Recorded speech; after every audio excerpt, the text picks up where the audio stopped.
What's up, guys? My name is P, and I'd like to welcome you to another edition of Phipps Tips. In today's episode, we're going to take a look at the overall market. We're going to check out its top performers. We're going to have a look at the day's biggest winners and its biggest losers. A couple of news articles today, guys. Circle CEO and MoneyConf. That is a conference about crypto. We're going to have to see what Circle has to say. And crypto price manipulation linked to Bitfinex and Tether trading. All that and a little bit of Bitcoin technical analysis. I'm going to show you the dump and where we might be going from there. All of that and more coming up, guys. Stay tuned. We are on CoinMarketCap.com. The market cap currently at $271.4 billion. With a 24-hour trading volume of $17 billion and Bitcoin dominance checking in at a whopping 40.1%. Of our top five, guys, Bitcoin down 4.68%, Ethereum down 6.5%, Ripple down nearly 7%, Bitcoin Cash down 6%, and EOS down 5%. It has been a bloody past couple of days, guys. Look at that. EOS down from its $12 price point down to $10. Ethereum under $500. Ripple still holding strong around the 50-cent range. Bitcoin Cash well under $1,000. Yeah, guys, and just scrolling down, Litecoin finally getting under $100 at $93. This coin right here, guys, for, anything like Tether, considered a stable coin, Litecoin, guys, holds its value rather well in instances like this, but even it is falling prey to, the Bitcoin bust. But yeah, look, as we just scroll down, guys, red. We got a couple coins in green, but for the most part, guys, nothing looking good. Huobi token, I mean, it's down. I want to check out Binance coin, see what it's doing. Binance coin is even down 6%. So yeah, that's got to be, it's bad, guys. I mean, double digits in the red for most coins. That is not a good thing you want to see, that's for sure. Polymath down to almost under $100 million market cap. Wow. That's wild. Whew. That is a crazy thing to go there, guys. We're going to check out our gainers and losers. Or actually, no, we're not. We're going to go right on back there. And we're going to see who's moving against Bitcoin today. Well, that's versus US dollar. Let's change it over to Bitcoin. And Baitum up 8.41% against the big dog. All Sports up 5.96%. Decentraland up 5.63%. Icon up 5.32%. And Emmercoin up 3.5%. Everything else, guys, look at that. Look at that. Maybe 15 coins in the green. Maybe. And then not even high greens. Like Baitum is the highest one. Whoo! That is some scary stuff indeed, guys. Scary stuff indeed. Let's check out our gainers and losers. Our number one gainer of the day, guys, Latium X up 50%. Ether Cash up 49.04%. Wincoin up 34.98%, Zip up 32.25%, and Super Bitcoin up 25.34%. So, Zip, I'm interested in seeing what that coin is all about. I'm going to write that down right now. It's doing nearly $40 million in trade volume, so that's something. Also, this Latium X, that's another one that I'm going to be looking into, guys, just so I can inform you later on when I figure out what it is, if it's something worth your attention or if we're just going to start skipping, this section of my daily video, guys, because really, I mean, I don't understand half of these coins anymore. You know, like, I've never heard of these coins at all. But yet, they're doing $3 million, and this one's doing $40 million worth of trade. So it's obvious somebody knows something. We're going to move on to our biggest losers, guys. Merc down 55.66%. APR coin down 55.10%. I'm sorry. Buzzcoin down 38.58%. Cash Betcoin down 33.52%. And Maverick Chain down 28.34% on the day, guys. None of these with volumes over $1 million. Maverick Chain is the closest at 676,000. So you never know what's going on there. Like Tokenize, that would be the one closest that I know of. Deep Brain Chain is another one that is doing not great today. Quark Chain not doing great today either, guys. So yeah, for the most part, crypto is looking horrible for the last week or so. Our first news article of the day, guys. Circle CEO at Money Conference Dublin. We are at the beginning of tokenization of everything. Crypto and FinTech Conference MoneyConf in Dublin, Ireland continues today, June 13th, with a live stream from Cointelegraph available to watch here. I'm not going to start that up, guys, but this right here, Cointelegraph.com, is where you can find it. Jeremy Allaire, co-founder and CEO of payments company Circle, spoke this morning on an unprecedented crypto revolution, saying that the global society is at the beginning of a tokenization of everything. Just as the early internet transformed data and communications, blockchain is now poised to revolutionize every aspect of finance and reinvent public and civil services in its image.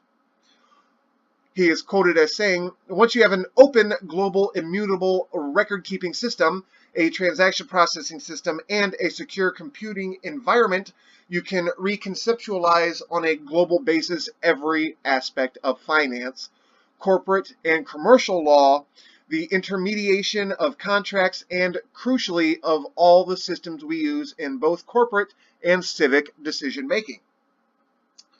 The CEO outlined a vision of a tokenized global economy and society in which every form of value storage and public record becomes a crypto token that has free-floating market value and can be traded on global digital exchanges. With crypto assets, he said, you can tokenize your house, car, or art, and establish open global financial relationships around any physical property.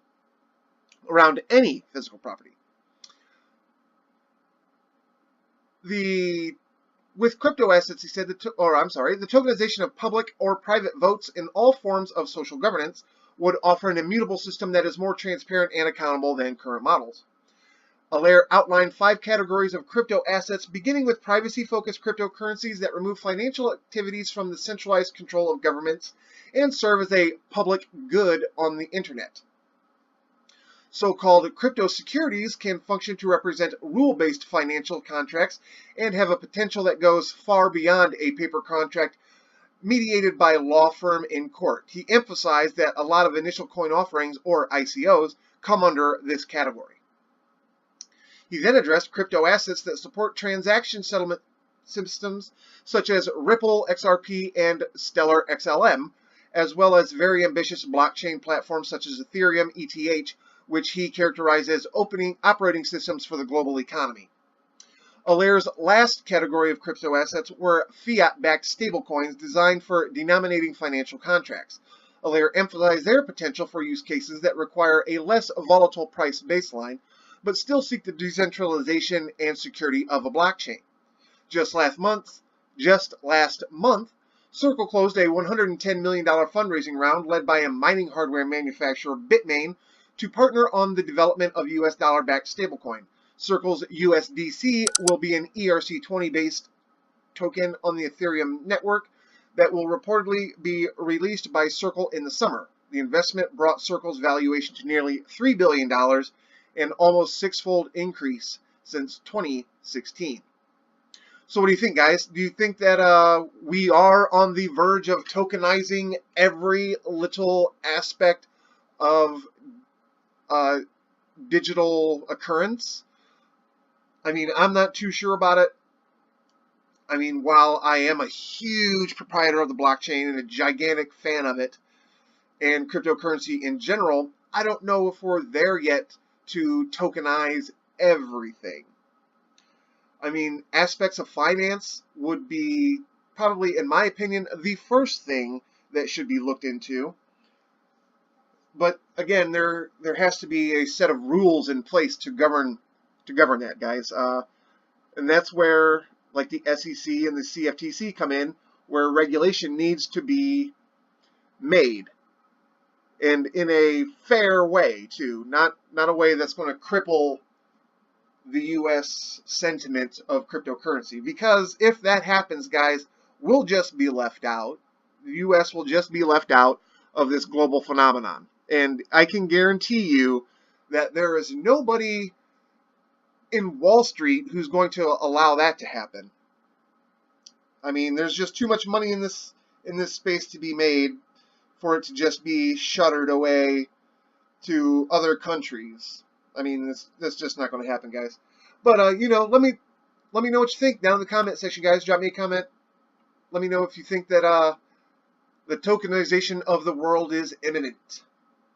We're going to move on to our next news article about cryptocurrency and price manipulation. Stay right there.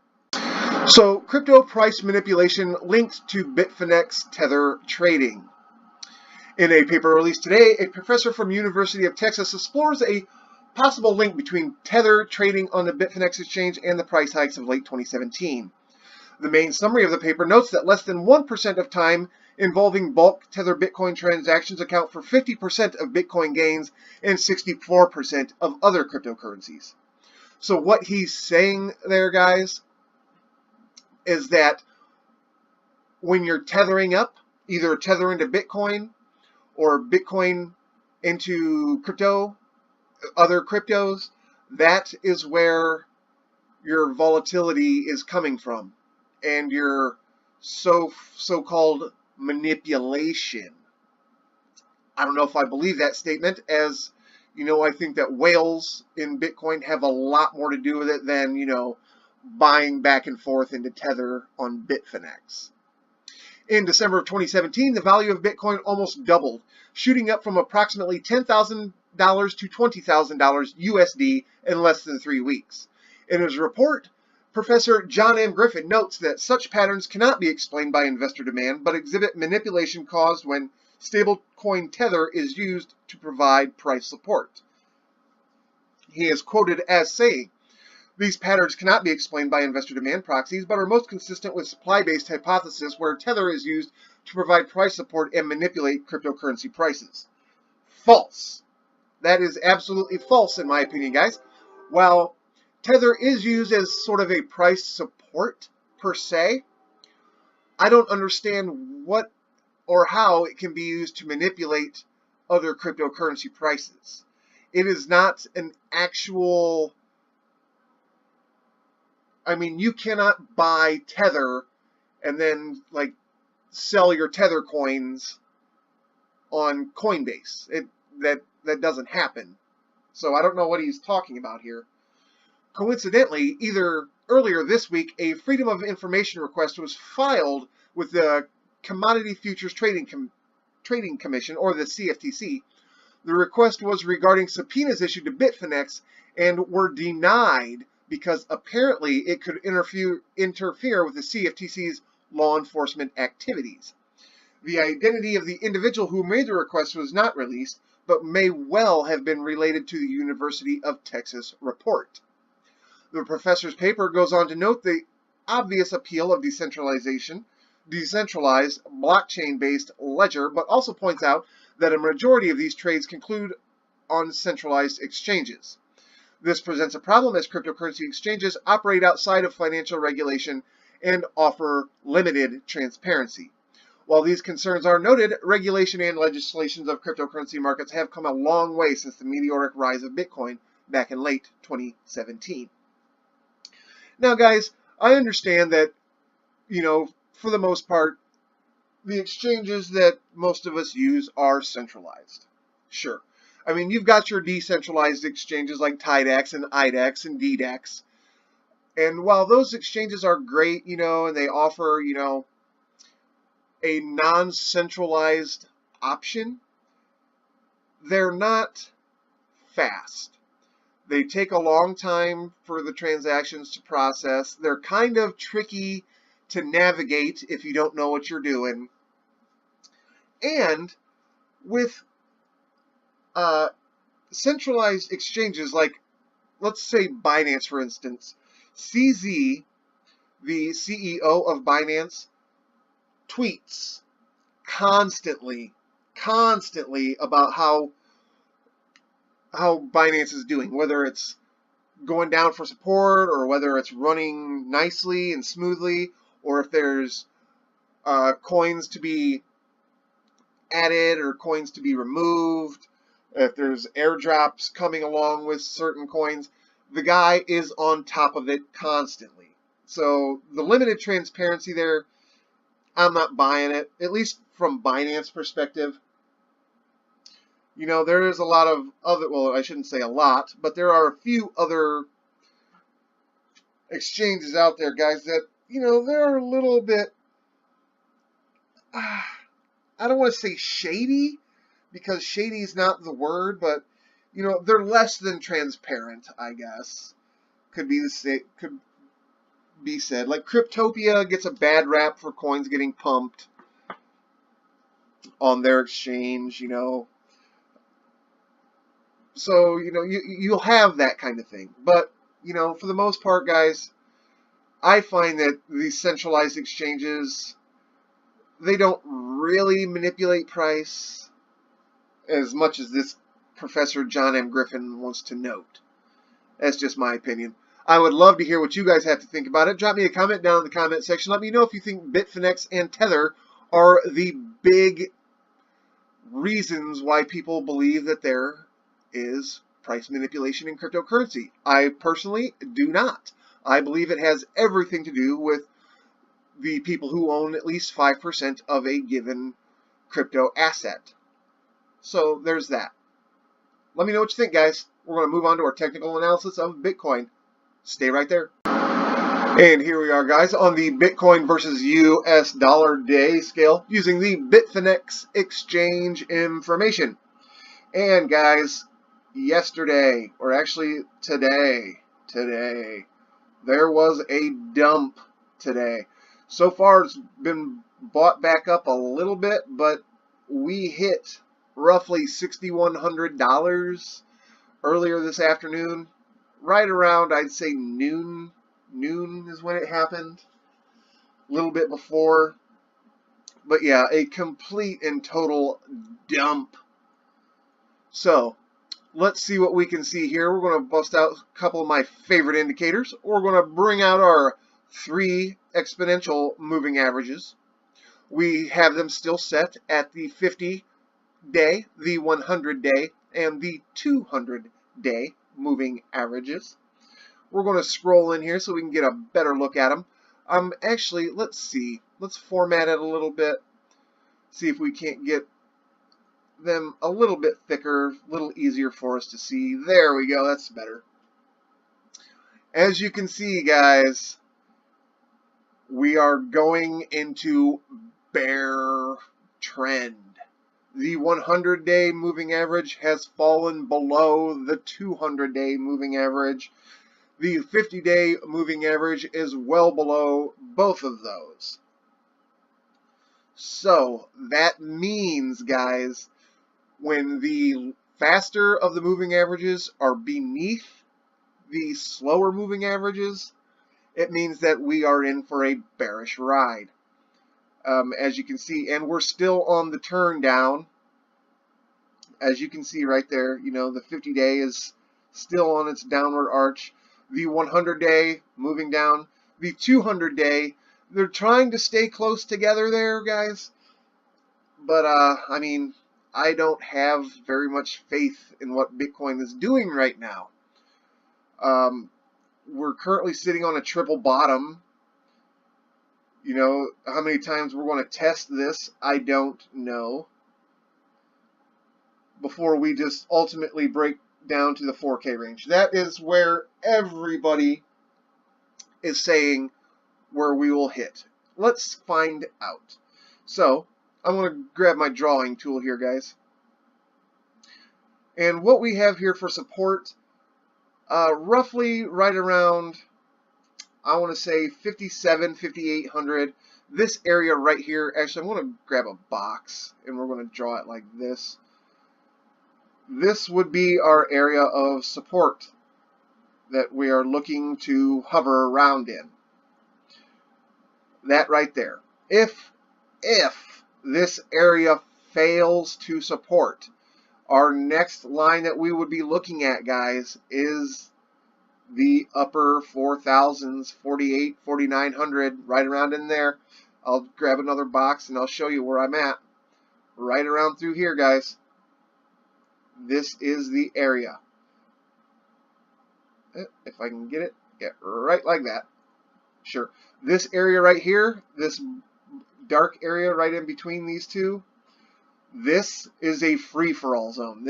The price will just plummet right through here, guys. There will be no stopping. The only bit of support is just this bit of a candle right here, way back in 2017, October. That's not going to be enough. That's not going to be enough. As we will probably correct back down to the high 4,000s, low 5,000 range, guys, before it's all said and done. That's what a lot of people are speculating. That's what I am speculating. In my opinion, all these indicators show that we are just in bearish territory. I'm going to bring up our relative strength index, or our RSI. And as you can see here, guys, it's actually on a very, very low, like way, way, way oversold on the day scale. Like, as you can see, we're like through the purple down into the black. That means that we are oversold. Now, I'm going to change this time frame, guys, and we're going to zoom in a little bit. We're going to go to our 4-hour time frame and see what we see. And we're still, whoo, wow, that's brutal. Yeah, we are still down in the oversold markets. Way oversold. Down into the 20, 21s, 22s. This area right here, guys, we should be bouncing out of, but I don't know. I don't know what's going to happen. I personally feel if we do come out, it will not be very much. Like, it'll be one of these numbers. I'm going to grab my drawing tool and I'll show you what I'm talking about. We'll do one of these again. Up maybe into the 30s and then right back down into the 20s. Because, like I said, our support here, guys, for Bitcoin currently is next to non-existent. Like, we've got this area of chop, right here. That's what's doing our bit of support, and then we have that drop here, and then on down into, you know, the 4,000s. If by some happenstance we drop through there, guys, this whole area technically could be considered support. From like 3,009 up. Ugh, God, I don't even want to think about that, but there it is, guys. This is what we have to look forward to. If we don't hit a bounce. And if we do bounce, guys, will it be short-lived? It feels like it to me because, like I said, our indicator, our EMAs, which are now the 50-hour, the 100-hour, and the 200-hour, since we are on the 4-hour scale, they are the exact same position as they are on the day scale. You know, our 50 is below our 100 is below our 200, and our 200 is actually running over top of the other two. So that is very, very, very bearish sentiments, guys. Very bearish. Just something to keep in mind. If you are looking to trade Bitcoin, and I recommend that you don't, I mean, look for maybe a shorting opportunity, guys, because I honestly, I don't see, if we do bounce, it's not going to be, a bounce that's going to be, notable. Kind of like what happened back here on, say like Saturday, Sunday, like where we had that big drop and then a little bit of a bounce and then died again. So guys, just keep that in mind, that we are in bear territory right now. So that's going to do it for the video today, guys. If you're still with me after all this time, hit that subscribe button as I try to post a video every single day, Monday through Friday. If you learned anything new today, hit that like button, guys. Share it with a friend. Your friends like free information as well, so give them a share. And as always, guys, thank you for watching, and I'll see you in the next one. Peace.